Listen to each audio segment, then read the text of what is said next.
Salut! Dans cette vidéo, on va voir comment automatiser des tests avec VBA Excel. Il existe beaucoup d'outils pour l'automatisation, mais Excel est très puissant aussi dans ce domaine. Là, nous avons un scénario avec 4 tests. Un test avec un accès autorisé et les 3 autres avec un accès refusé. Tiens, on va prendre le deuxième test. Donc, ce sera un username valide et un mot de passe invalide. Et le résultat attendu sera un message bloquant. Donc, ce sera ce message. On lance et Excel va vérifier la présence du message bloquant.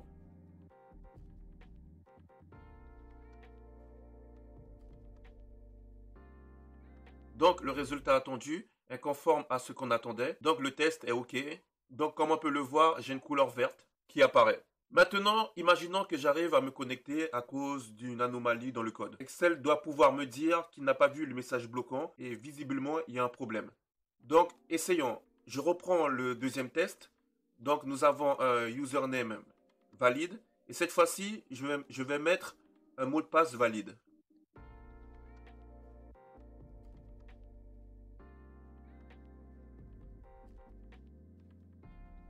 Et là, comme on peut le voir, je me connecte. Excel n'a pas vu le message bloquant. Donc, au final, j'ai un message d'erreur qui s'affiche avec la couleur rouge. Ce qui m'indique qu'il y a une anomalie quelque part. Il y a une série de mesures à prendre avant de commencer à écrire nos premiers scripts. Dans cette première vidéo, on va commencer par installer la bibliothèque Selenium et installer Chrome Driver pour interagir avec notre navigateur. Allez, voyons tout ça. Rendons-nous sur ma VM.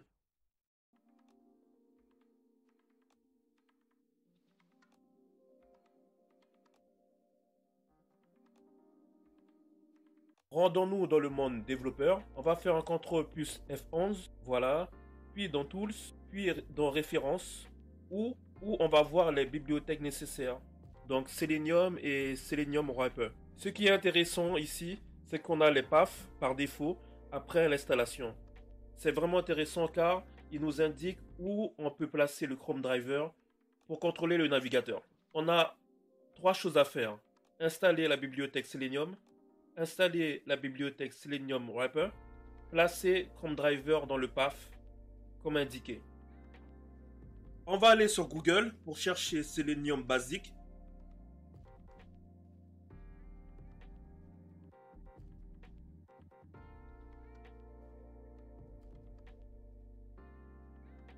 Voilà, je vais vous mettre l'adresse URL sous la vidéo.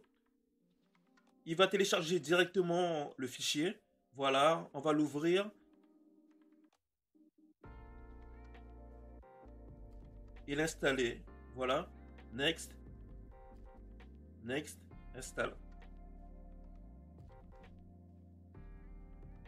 Maintenant, passons au deuxième élément. Ça va être Selenium Wrapper.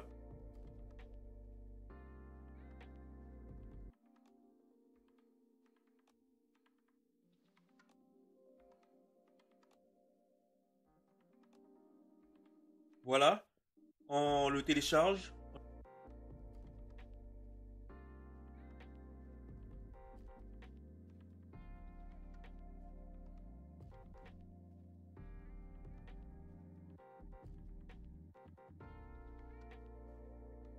On le lance.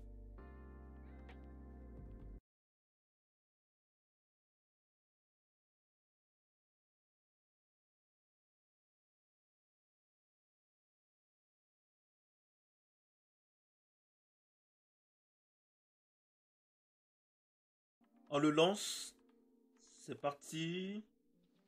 Voilà, comme d'hab, on lance l'installation.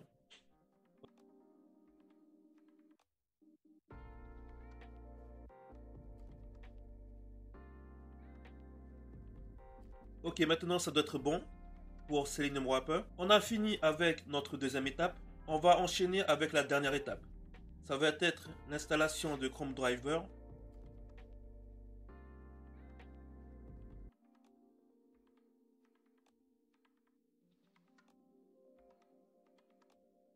Et de prendre le même numéro de Chrome Driver que notre navigateur.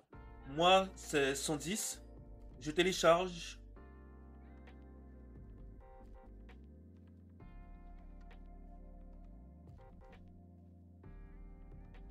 On va l'extraire.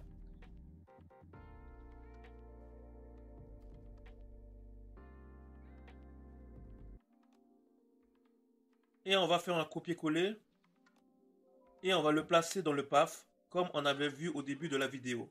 Donc voilà,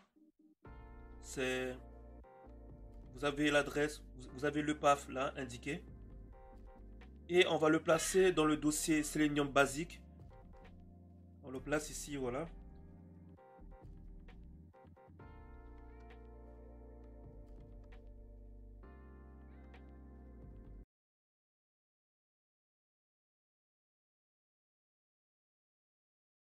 Voilà, on a fait nos 3 étapes. On va pouvoir commencer notre script. On va donner un nom au script. On va faire une déclaration pour utiliser Selenium. Puis, on va utiliser Selenium Wrapper.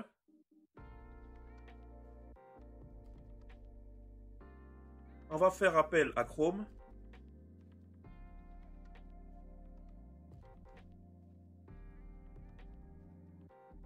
On indique notre adresse URL.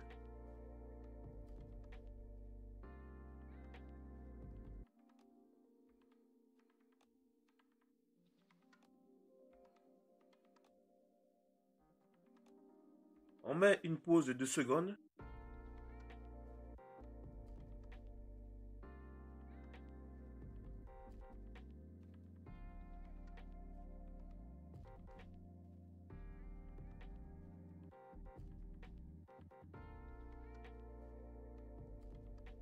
On va ouvrir le navigateur en grand. On va mettre une nouvelle pause, cette fois-ci de 5 secondes pour finir. Allez, on va lancer un play et on va choisir notre script. Attendez, il y a des erreurs. Il nous manque une variable ici et c'est plutôt start en fait. Allez, maintenant on va tester pour de bon. Avant, si vous avez ce message 21, c'est qu'il y a une différence entre la référence de votre navigateur et votre Chrome Driver.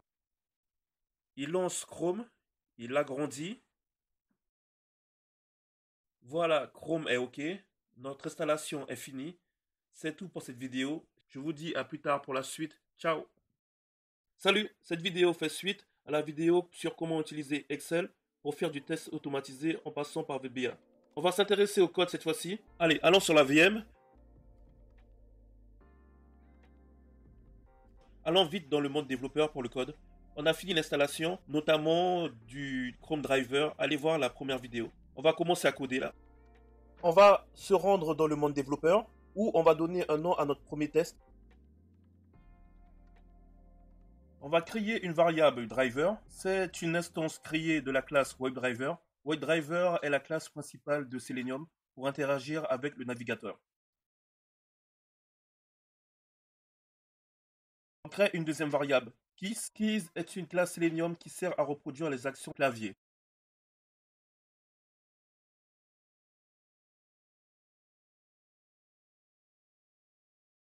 Et là, on va dire à l'objet driver de démarrer le navigateur. On va placer l'URL du site.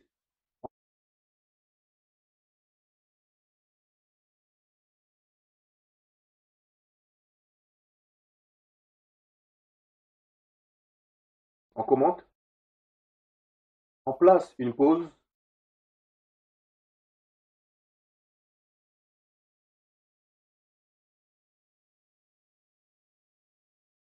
On va agrandir le navigateur.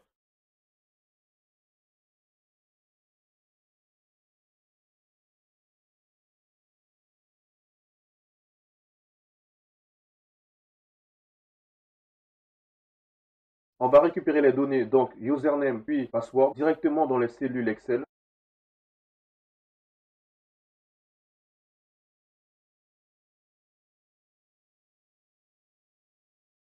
On commence par créer les variables avec la propriété string. Donc, on voit que les cellules sont F1 et F2 là.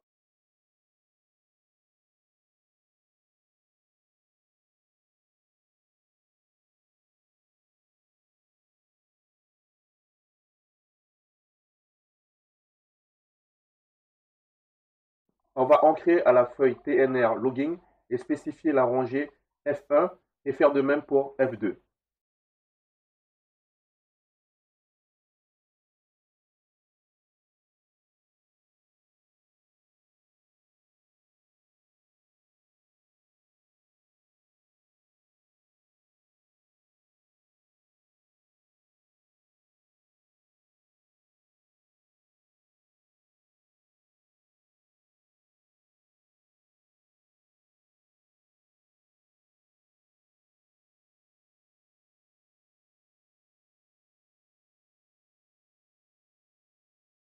On va commenter.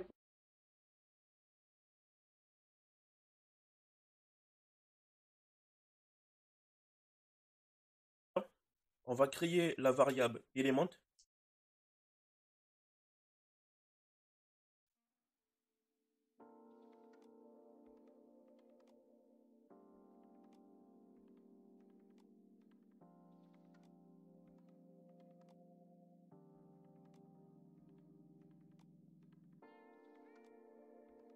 On va copier le XPath de username et arranger un peu le XPath pour l'associer à la variable element.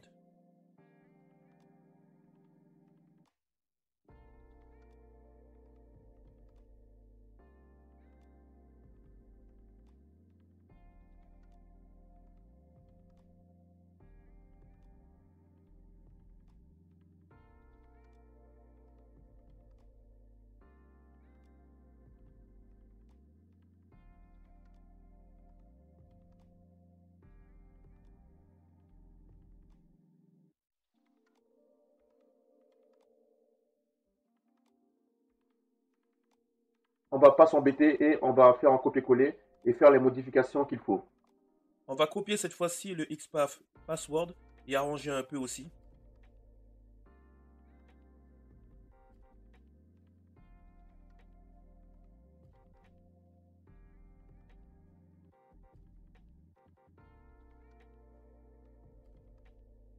Et on va envoyer la valeur de la variable C1 password.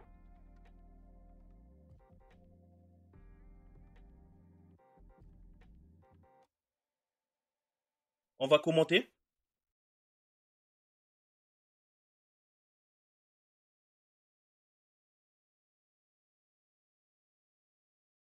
La variable error message est définie comme étant un objet web élément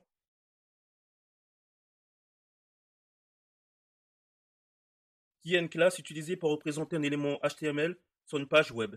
La directive onErrorResumeNext est utilisée pour ignorer toutes les erreurs qui pourraient arriver lors de l'exécution avant cette ligne de code.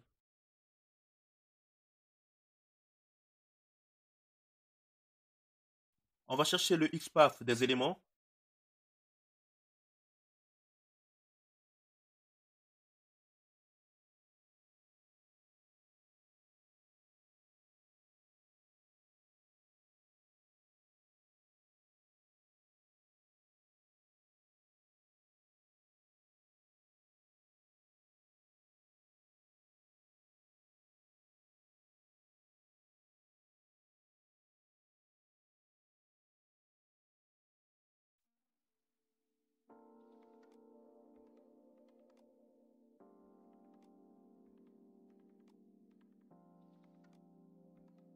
La directive onErrorGoTo0 est utilisée pour désactiver la gestion d'erreurs, de sorte que toutes les erreurs qui se produisent à partir de ce point seront traitées normalement de la manière suivante.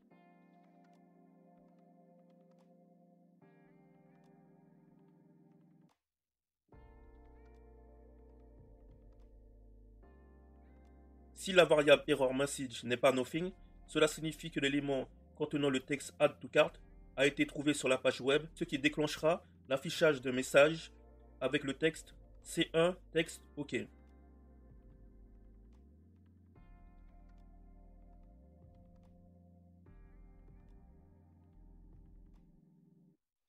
On va faire un copier-coller, ça ira plus vite.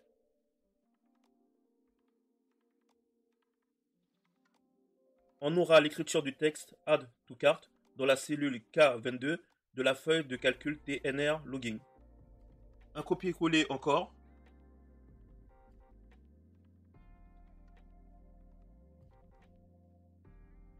Ou sinon, si la variable error message est nothing, cela signifie que l'élément contenant le texte add to cart n'a pas été trouvé sur la page web, ce qui déclenchera l'écriture du texte error dans la cellule K22 de la feuille de calcul TNR logging.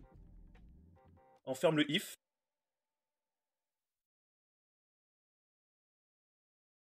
Attendez, ce n'est pas la bonne cellule, voilà.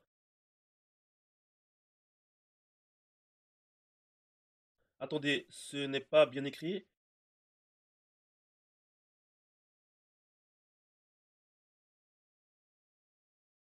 Et on a déjà fait une déclaration ici.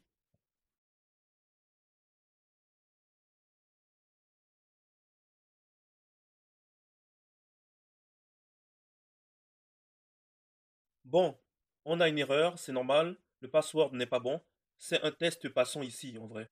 Je remets un password valide.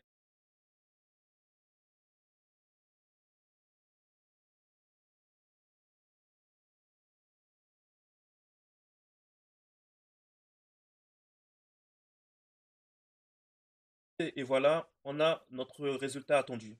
Bon, ça nous permet de vérifier que la gestion d'erreur est opérationnelle en même temps. Voilà, on a fini pour notre premier cas, passons. Je vais traiter uniquement un seul cas non passant dans cette vidéo en accéléré.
Entre-temps, mon navigateur a sûrement fait une mise à jour et est passé à Chrome 112. Donc, il nous faut télécharger Chrome Driver 112.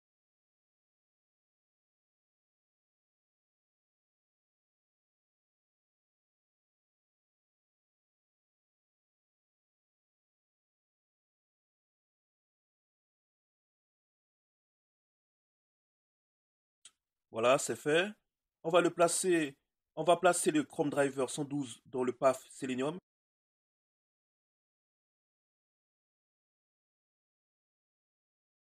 On écrase le Chrome Driver 110, ce n'est pas grave. On relance le test.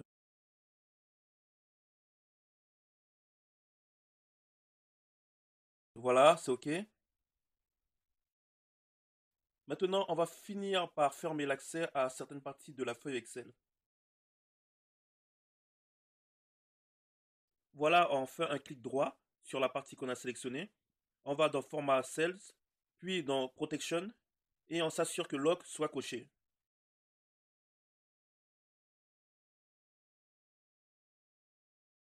Et on fait ça pour toutes les parties qu'on souhaite.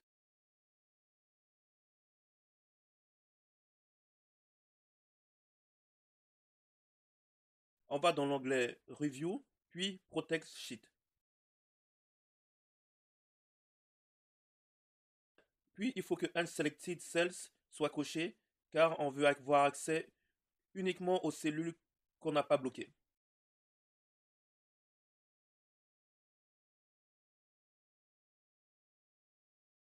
Pour les couleurs, je vous laisse vous renseigner pour les formes conditionnelles sur Excel. Je vous montre vite fait où aller. Vous allez dans Home, puis Formes conditionnelles. Voilà. C'est tout pour cette vidéo. Je vous dis à plus tard. Ciao!